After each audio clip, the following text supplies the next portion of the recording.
Cause it's the hot spot full of mad criminals who don't care. Nuzzling, we all stare at the out of town. We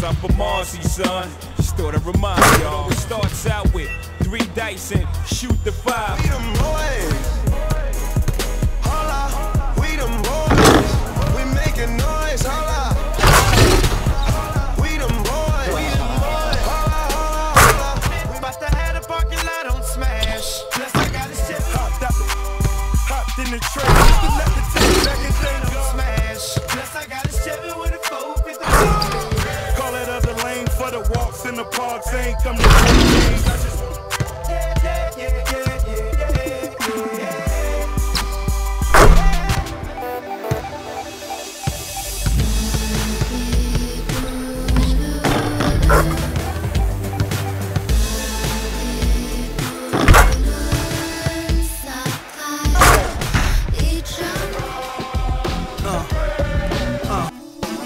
If we get it done here, it'll give us that much more confidence if we see them again.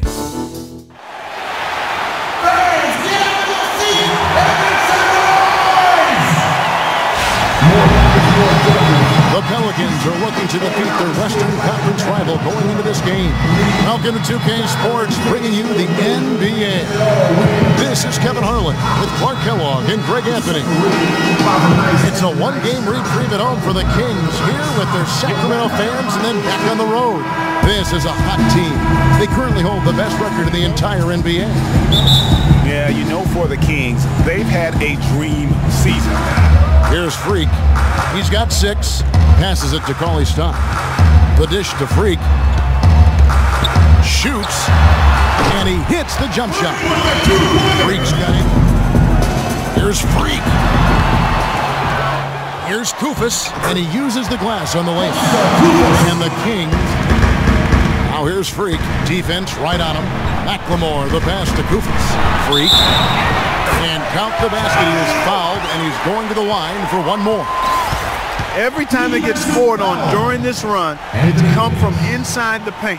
Yeah, they have really owned the interior. You've got to collapse that defense and force them to beat you over the top. And he's got his first chance at the line here. And, you know, something I remember from their last game was how good he was at the line. Yeah, I agree with you. I mean, he attacked, got to the line a bunch, and cashed in on his chances. You know, even in games where he hasn't been at his best this season, I mean, he still managed to get it done at the charity stripe when he gets his opportunities. The free throw off from Freak. We were talking about Perkins. He's always been willing to do the dirty work. When the Celtics... A strong finish under heavy pressure all over. Much work on the perimeter. In fact, the best percentage that we have in the league. And I tell you what, his scoring abilities are almost Gay dishes to Freak, and there's the slam dunk to finish it off.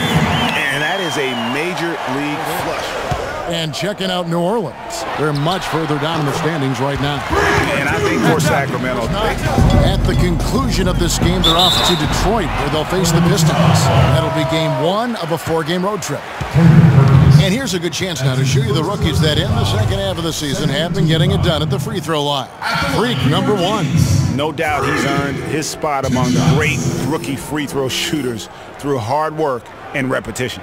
Well, he's been locked and loaded at the line, really focused, confident in his repetition and his routine. And I tell you what, that's a great asset, especially late in games.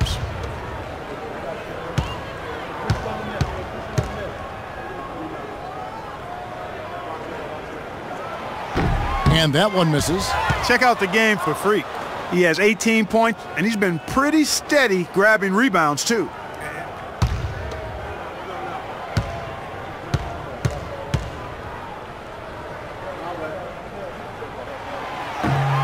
And he's good on the second. Rondo.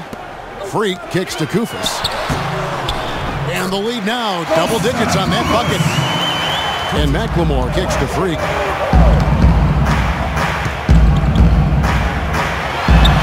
Nice follow through on the fadeaway. Freak's shot clock at 6. Here's Koufos. And it's thrown down hard with both hands. And Kevin, plays like that are really the reason they've got a nice lead right now. Just a great job. For the first half, the Kings on top. They finish off the second quarter with a huge surge. Have to get going.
Coming out of the break.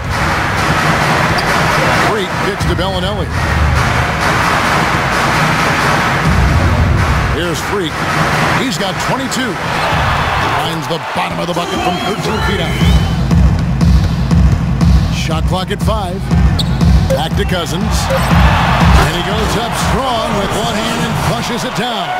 Ooh, that's as forceful a finish as you're ever going to. Big lead, even bigger. Yeah, and they've got to jump at the chance to actually stretch this thing out even more. Good point.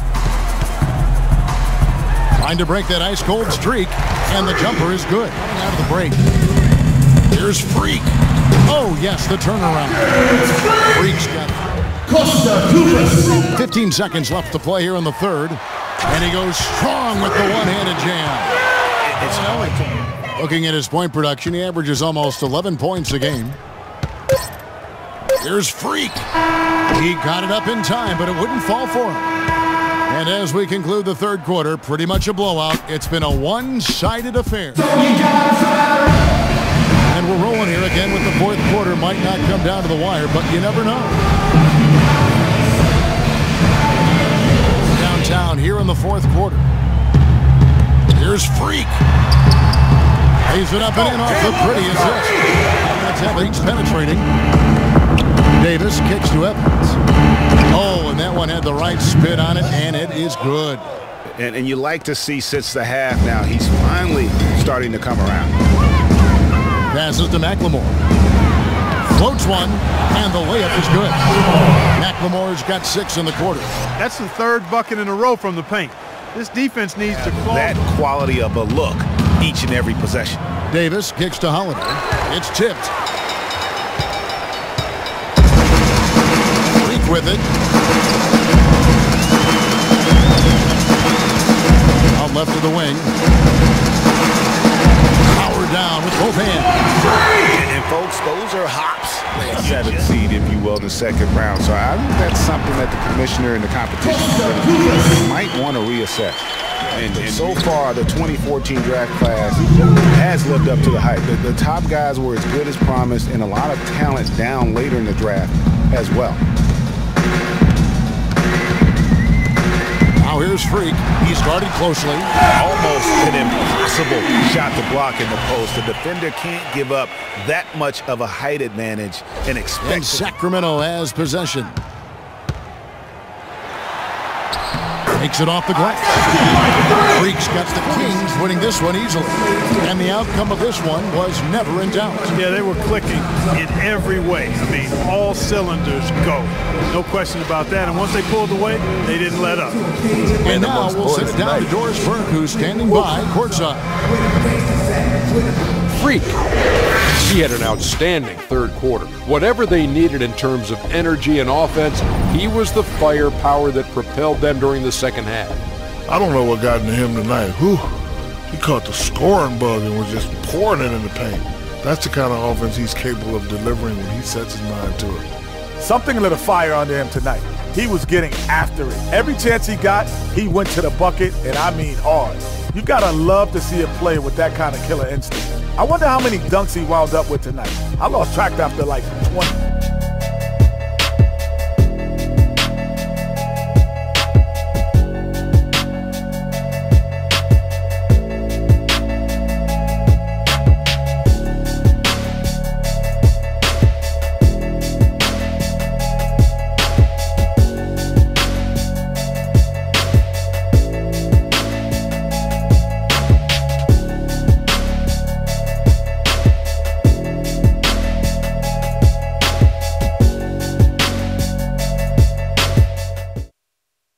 Yeah, send him in. Cece. Hey, how are you? Good to see you again. My pleasure. Freak. Great game last night. That's what I do, right? Indeed. Have a seat. Pagnotti. How you doing? Thought you'd be selling used cars by now. Funny, comedian. I thought you would have invested in some new clothes, being a team owner and all. I see you still rocking that Goodwill look. Freak, what are you hanging around with this guy for? You know he's bad company, right? Got no choice. He helps me pay the bills. Plus, our mother loves him. Thank you all for coming by on such short notice. You're welcome. So you know why we're here, right? Not really. You want to negotiate an extension for Freak, right? Well, since you mentioned it. Your client is quickly becoming a liability for this organization. We've already put a plan in place that's going to address all your concerns and issues. Let me finish. Thank you. Myself, the front office, and the coaches are not satisfied with the adjustments you've made in your life off the court. I personally warned you about the company you keep, and we're fed up with the late nights and showing up late to shoot-arounds and the bad press and the incident at the nightclub. I told you Vic was going to be your downfall, and I was right. Something has to change now, or we're not going to need your services any longer. If this is about that Twitter stuff, Vic was playing. Okay, it was a joke. It's not about that. It's everything. But like I told you before, Vic is my best friend. I can't just cut him off. He's practically family. Not really. What exactly are you trying to say? I'm not trying to say anything, Dom. I'm saying it. Freak and his friend Vic are a problem for me and this organization. And I called you in here to figure out how we all together can fix this problem. And right now, I'm only seeing one solution. I agree that Freak may need to make some adjustments in his personal life off the court, but that's a learning process. We both know that. But this almost sounds like a threat. And Dom Pagnotti doesn't take too kindly to threats. Is this a threat? Call it what you will. We all know that Vic is a problem. The only person who doesn't seem to realize that is my brother. I'm sorry, bro, but enough is enough. I don't have a problem with what you're saying. I have a problem with how you're saying it. Now, I know we can come to some understanding without all the ultimatums or threats. Can we all come to a understanding, a compromise? No, no more compromises. I already warned Freak. I told you. Don't be a hero. Cut that zero. It's cut Vic loose, or we trade Freak. It's that simple. Fine, we'll go sign with another team. Good luck with that, Pagnotti. Because of Vic, Freak's reputation precedes him. No, because of Freak's God-given talent, his reputation precedes him. Everybody's been talking. Dom, you know how this works. This is not about you and me and our history. This is about your client. Help him. You talking as if I'm invisible. You talking around me, about me, but not to me. Vic has always had my back. And I've given this team everything I got. I practice hard. I play hard. Yeah, some nights I got it, some nights I don't. Some days I might even show up a little late to shoot-arounds. But every time I'm on that court, I've always given my best. And I see how it is, though. I mean, us players got to be loyal to you, but you don't have to be loyal to us players. Try to give me some father and son talk, talking about how you love your players and how you look up for them. Come on, man. You trying to cut me off like you cut off Izzy. Don't you have people loyal to you no matter what? People you can't cut off? Well, that's me and Vic. Vic and me. Y'all insist, really. They could tell me stop hanging with Vic. What makes you think they won't tell me stop talking to you? You remember in 7th grade, some guys were trying to jump me over some girl. Vic was the one to get some friends just to walk me home. And when they came, we went at it, but I wasn't alone. When I got my scholarship, it was Vic who put the word on the streets that nobody should mess with me because I had a future. Vic was protecting me. And sir, I know Vic is crazy. But before all the hype and the lights, media, fans, it was just me and Vic. He's always been there. I mean, if y'all don't like that, I don't know what to say. It hurts me to say this, but I see his point. What you don't understand is that the league doesn't have your back anymore. Not like they used to. They try, but it's too much. Social media has changed everything. And this last incident with Vic, that was the final straw. It was a joke. It wasn't funny. You know it wasn't a joke. Vic was defending you, stepping in to protect your honor by attacking another teammate like that? Talking about his manhood, his wife, his kids, his family, so you can be the big dog on the court? That's uncalled for. And they all know your relationship with Vic, so they think it's coming from you. But that's the media blowing everything out of proportion as usual. It's not just the media. He's attacking other players, other teams. He's out of control. Vic just doesn't know how to behave. We got guys on our squad who don't want to be here because of that beef. There is no place for that kind of inappropriate behavior in this league. If you can't trust your teammates, who can you trust? What Vic is doing isn't right. He's bringing you down, and people can see it. I see how all the other players are looking at you. Oh, it's not cool. It's not cool at all. What, don't talk to him? Don't hang with him? You do what you got to do. That's your call. But let me tell you this. You asked me if I had friends that I couldn't cut off? Yeah, I did for a while. Friends, business partners, girlfriends, wives, family that I thought I couldn't cut off. But I learned that sometimes you got to make the hard decisions. I mean, some of these people, they were just bad for me. They were bringing me down. They weren't making me better. They were good for the time that they were there, but I grew up. Not in age and maturity, but in mind and spirit. I was ready for the next level in my life. And I'll be honest with you, I've been on the receiving end of that. I've been cut off before myself, and yeah, it hurt at the time. But looking back, they were doing the right thing for me. Just don't tell my ex-wife that, Pagnotti. So what's the next move? The next move is Freaks. It always has been. The question is he ready and willing to do what needs to be done?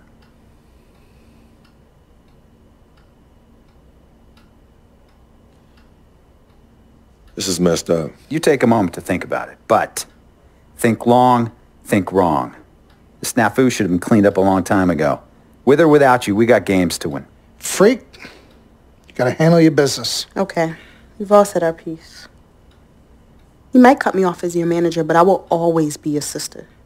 Twin, this is on you. I might not like it, but I will respect any decision you make.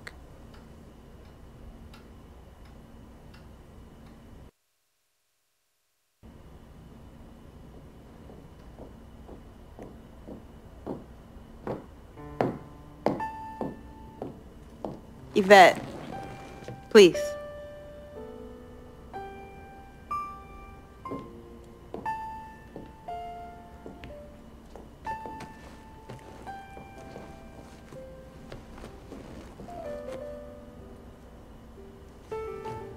Cece. Yvette. Where's Dom? I had him call you. Why? I'm gonna cut right to the chase. My brother is deeply in love with you. And I'm ready to put our differences aside if you are. Really? On a string. I'm with it. Team Freak. Team Freak. Alright, so if you're gonna be down with the team, I gotta show you the dap. The dap? Yeah. Okay. Okay, like this. Oh. 1, 2, 3, shoot, shoot, swish. Swish. Yeah. Again. Like, Oh. Okay. 1, 2, 3, Yeah. Oh, okay. Like that. Cool, right? Yeah.